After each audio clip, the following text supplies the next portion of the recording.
A paz do Senhor Jesus, meus irmãos, bom dia para você que me segue aqui no canal Deise, pregadora da palavra. Eu espero que todos vocês estejam bem. Seja muito bem-vindo a esse canal, seja bem-vindo a você que gosta da boa e poderosa palavra do Senhor, assim como eu gosto, e que vai continuar propagando o vídeo do Senhor até que ele venha junto comigo através deste canal. Não se esqueça, se você ainda não é inscrito, se inscreva em nome de Jesus, compartilhe, deixe o seu like e ative as notificações, que assim que eu postar um vídeo novo, toda semana eu estou postando um vídeo novo, que você seja avisado e assim você possa, em nome de Jesus, ser saciado por essa palavra que eu tanto amo, em nome do Senhor Jesus Cristo. E se você também ama a palavra de Deus, eu tenho certeza que você vai compartilhar esse vídeo. Então eu quero agradecer a todos vocês que diariamente têm ficado comigo, ouvindo os vídeos e sendo impactados pelo poder da palavra. E hoje, meus irmãos, eu quero compartilhar com os irmãos uma mensagem que já está no meu coração tem acho que uns 15 dias. Só que eu estava criando coragem para falar, porque ele é um texto muito complexo. E como eu gosto de pregar a palavra do Senhor, geralmente quando eu falo esse texto, irmãos, é de 1 hora para lá, porque é muito complexo. Mas de uma forma muito resumida, eu quero aqui contar para os irmãos algo que eu aprendi no texto sobre o cego Bartimeu. Isso mesmo, sobre o cego Bartimeu. Vem comigo no livro de Marcos, no capítulo 10, verso de número 46, que diz assim: Depois foram para Jericó, e saindo ele de Jericó com seus discípulos e uma grande multidão, Bartimeu, o cego, filho de Timeu, estava sentado junto ao caminho, mendigando. E ouvindo que era Jesus de Nazaré, começou a clamar e a dizer: Jesus, filho de Davi, tem misericórdia de mim. E muitos o repreendiam para que se calasse, mas ele clamava ainda mais, dizendo: Filho de Davi, tem misericórdia de mim. E Jesus, parando, disse que o chamasse. E chamaram o cego e disse-lhe: Tem bom ânimo, levanta que o mestre te chama. Amém? Irmãos, eu falei para os irmãos que isso aqui é de 1 hora para lá, porque tem muita coisa nesse texto que eu achei extraordinário.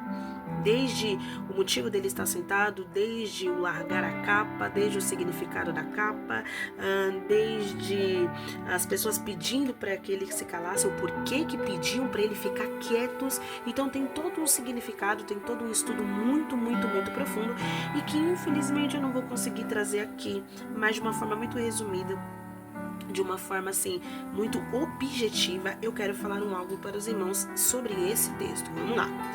Quando nós vemos esse texto de Jesus, né, que estava entrando, uns falam que ele saía, outros, né, de Jericó, mas esse não é o foco. Você vai ver que Jesus está passando numa cidade que há tempos atrás, quando Josué, eu falei que tinha muita coisa, ai meu Jesus, mas vamos lá, que quando Josué ele conquista a cidade de Jericó, lá no livro de Josué, capítulo 2 até o capítulo 6. Aliás, capítulo 6 ele, destrói as muralhas de Jericó.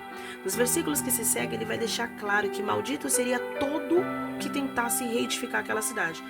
Os filhos da pessoa morreria, quem assentasse a porta, enfim, quem tentasse levantar os muros novamente. Passando-se muito tempo, esses muros foram reerguidos novamente. Aliás, a cidade foi construída novamente. E você vai ver que Jesus está passando naquele local. E se eu não me engano, só 2 vezes Jesus passa em Jericó. Uma é justamente quando ele encontra esse cego, e se eu não me engano, a outra é quando ele está a caminho e ele encontra Zaqueu, certo? Que está em cima de uma árvore. Então você vai observar que essa cidade ela já era considerada uma cidade assim amaldiçoada, porque Josué havia dito isso lá no capítulo 6. Ele havia dito isso e vai dizer que todo mundo, a cultura acreditava, as pessoas pensavam que todos aqueles que viviam nesse local, por ser uma cidade considerada amaldiçoada, porque Josué havia dito, ninguém que estava naquele local prestava. Você sabia disso? Pois é, uma curiosidade, ninguém prestava. E diz o texto que, quando Jesus está passando, há um homem que está sentado à beira do caminho. E todo mundo sabe que esse homem ele era chamado de Bartimeu, porém esse não era o nome dele. A palavra Bar é um prefixo aramaico que quer dizer filho, e Timeu era o nome do pai dele. Por isso que o nome Bartimeu, que quer dizer filho de Timeu. É isso mesmo, um prefixo aramaico está aqui anotado. É um prefixo que quer dizer filho. Então esse homem, nem era conhecido pelo nome dele. O texto bíblico, a narrativa bíblica não aponta o nome dele. Só diz que ele era o filho de um homem por nome de Timeu. E aí se segue-se muitas teorias acerca de Timeu. Alguns falam que Flávio José, o historiador, falou algo que já foi comprovado, que na obra, né, Heróis, não lembro agora o nome do livro do Flávio José, que já foi comprovado que essa história não é verídica, seca, né, de Timeu. Mas enfim, como eu falei, é muitas coisas que eu não quero entrar nisso. Eu quero falar apenas nesse homem que não tinha uma identidade própria. Era um homem que era chamado de filho de Timeu, ou seja, Bartimeu. Era um homem cego que estava sentado à beira do caminho. À beira do caminho, ele não tinha esperança. À beira do caminho, nem tinha um nome. À beira do caminho, ele não era nem reconhecido. Só que ele vai falar algo que me chama muita atenção. Quando ele ouve falar que Jesus vai passar, ele usa um termo. Qual é o termo? Ele chama Jesus de filho de Davi. O que é filho de Davi? Filho de Davi aqui é ele reconhecendo que Cristo era ungido, ou seja, separado e capacitado pelo Senhor. É ele reconhecendo um título messiânico de Jesus. Presta atenção no que eu estou dizendo. Eu estou falando que esse homem, ele é um mendigo. Não sei qual foi a circunstância da vida dele, como eu disse, alguns vão dizer, né, sobre o pai dele, o que aconteceu.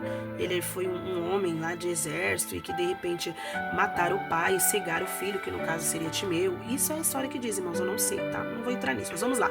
Então eu não sei qual foi a circunstância que fez com que esse homem ficasse cego. Eu tenho para mim que ele não era cego de nascença, como diz o João capítulo 9. Porque o cego de nascença, alguns vão dizer que nem essa parte do olho ela abre.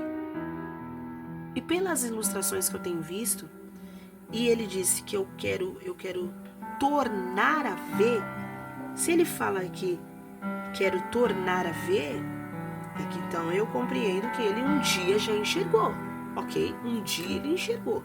Então ele não era um cego de nascença. Então eu não sei qual foi a circunstância que fez com que ele aderisse à cegueira. Embora ele fosse cego fisicamente, ele não era cego espiritualmente. Uns vão dizer que ele conhecia muito bem a história desse Messias que havia de chegar. E é por isso que eu tentei procurar aqui, mas de uma forma muito rápida, se há algum outro título dentro do Novo Testamento sobre ele ser chamado de filho de Davi. E a primeira citação se dá quando esse homem fala. Eu não procurei assim muito a fundo, mas, se não me engano, é esse homem, esse cego, que reconheceu um título messiânico de Jesus. E Jesus para, porque embora ele fosse cego, ele não era cego espiritual.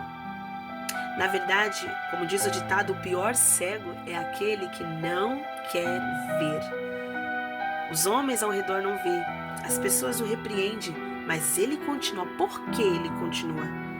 Ele ouviu falar de Jesus de Nazaré, só que ele não fala Jesus de Nazaré, ele fala Jesus, filho de Davi. Reconhecendo um título messiânico, reconhecendo que ele sim era o Cristo, o Filho do Deus vivo, reconhecendo a sua linhagem da tribo de Judá, reconhecendo quem ele era. Um homem que não tinha uma identidade, reconheceu a identidade do Filho de Deus, Jesus Cristo. Você viu como é bonito? Irmãos, eu dou risada, porque é meu jeito mesmo. Eu falei pro Senhor, quando o Senhor preparar pra mim um cenário, sabe, assim, que eu vou poder falar bem alto, as irmãs, vocês vão ver mesmo como é que eu sou de verdade. Aleluia. Eu gosto mesmo de expor mesmo, eu quero falar mesmo. Por mim eu tava gritando, mas não dá. A gente vai se mantendo, vai contendo aqui até o Senhor preparar, mas vamos lá. Então eu dou risada porque é lindo. Um homem que não tem identidade, um homem que nem era chamado pelo nome, um homem julgado, era cego fisicamente, mas espiritualmente ele enxergava. Ele ouviu falar que Jesus ia passar e ele começou a clamar: Jesus, filho de Davi, tem misericórdia. A palavra misericórdia, ela é uma junção de duas palavras. Eu tô lendo pra baixo que eu tô lendo aqui na minha colinha, tá? Mas vamos lá. A palavra misericórdia é uma junção de duas palavras. Uma vem do latim, que quer dizer míseros, que quer dizer dores, angústias ou miséria. A outra é do grego, quer dizer cordas do coração. Então, quando ele fala, vamos lá, miseros quer dizer dores, angústias e miséria. E córdia fala de cordas que vêm do coração. Quando ele fala tem misericórdia, é como se ele quisesse dizer assim: Senhor, olha olha as misérias e as dores, a angústia que eu tô passando. Ai, tô quase chorando já que eu não me aguento. As misérias e as dores que eu estou passando à beira do caminho. Porque à beira do caminho não tem como você ter alegria mesmo. Você só pode ter alegria estando no caminho. E esse caminho é Jesus. Meu Deus, ele dizendo, olha as misérias. Tem misericórdia, ele dizendo, olha para as misérias que eu tenho. Estende esse cordão que só pode vir do teu coração e estende a mão para me ajudar. Você tem noção disso? Pelo amor de Deus. A palavra misericórdia é isso. É um cordão que vem do coração de Deus e se estende para as misérias e as dores e as angústias que o homem tem. É por isso que as misericórdias dele, como diz o livro de Lamentações, capítulo 3, são novas a cada manhã e ela é a causa de nós não sermos consumidos. Porque ele tem misericórdia, ele estendeu um coração, uma corda do seu coração para as dores e as misérias e as angústias que os homens têm aqui na terra. Ele é cego, mas não espiritual. As pessoas não reconhecem o título e a identidade dele, mas ele reconhece a identidade do Filho de Deus. E ele fala, Filho de Davi.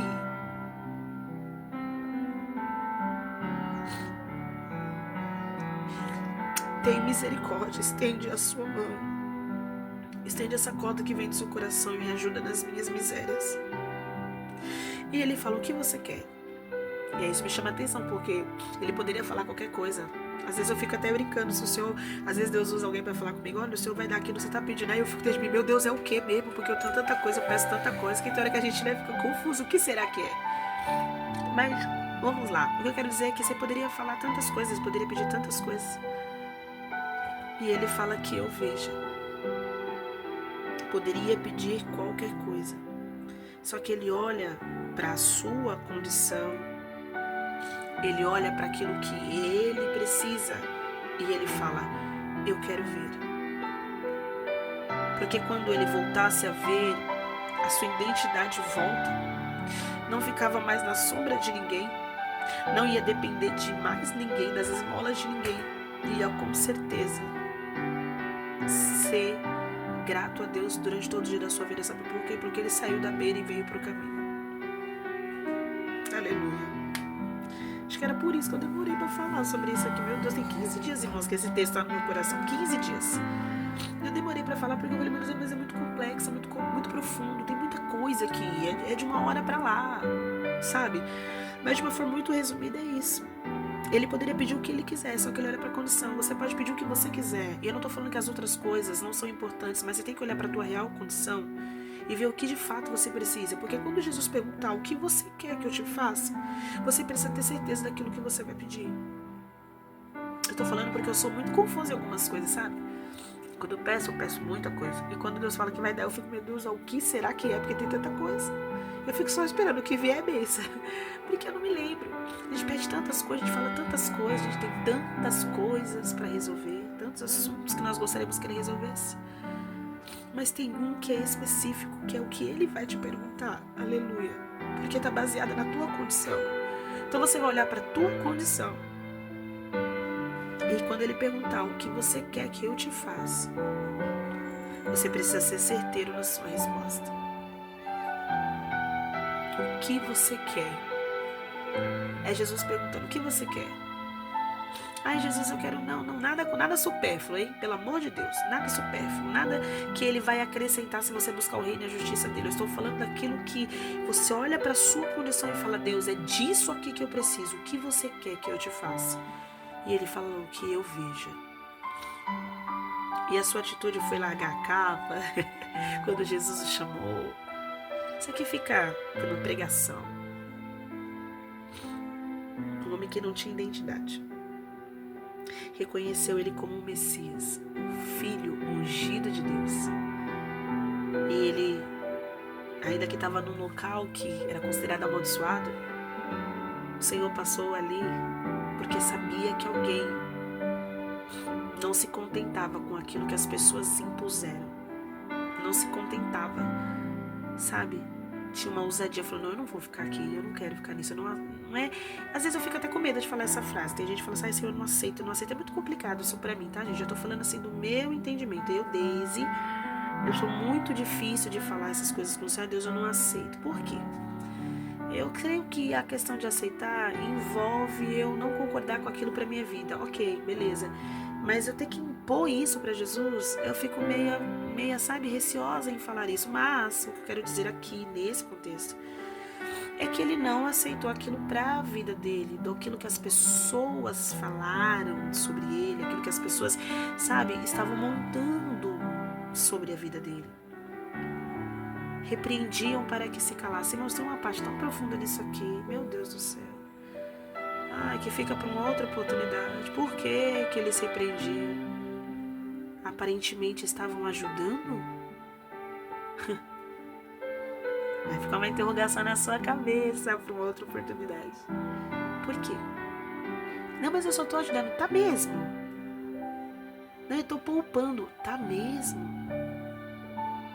Não se limite à sua atual situação. Olha para a sua condição, porque quando ele te perguntar, você vai ter que responder. O que você quer que ele te faça? O Senhor honrou, devolveu a visão para um homem que não era cego espiritualmente, sabia a quem ele ia recorrer. E se naquela época não tinha Bíblia, mas ele já ouviu falar sobre os manuscritos antigos, enfim, os rolos do profeta Isaías e que seja, ainda mais eu e você que tem toda a Bíblia com 66 livros em mãos, que você sabe todos os feitos desse Deus. Então você sabe reconhecer quem ele é, o poder que ele tem e o que ele quer fazer na minha e na sua vida. Esse é Jesus, o Filho de Davi, que tem misericórdia de nós. Eu já vou encerrar. Senão eu fico chorando. Que Deus abençoe a tua vida em nome de Jesus. Compartilhe esse vídeo. Se inscreva no canal. Me ajude a divulgar. Todos vocês estão debaixo de oração. Que o Senhor abençoe a cada um. Não sei quem são todos, mas que o Senhor abençoe a vida de cada um de vocês. Sua semana seja uma bênção. Seja tocado pelo Espírito Santo. Em nome do Senhor Jesus Cristo. E que as misericórdias do Senhor se renovem sobre a nossa vida, dia após dia. Deus te abençoe, no nome de Jesus.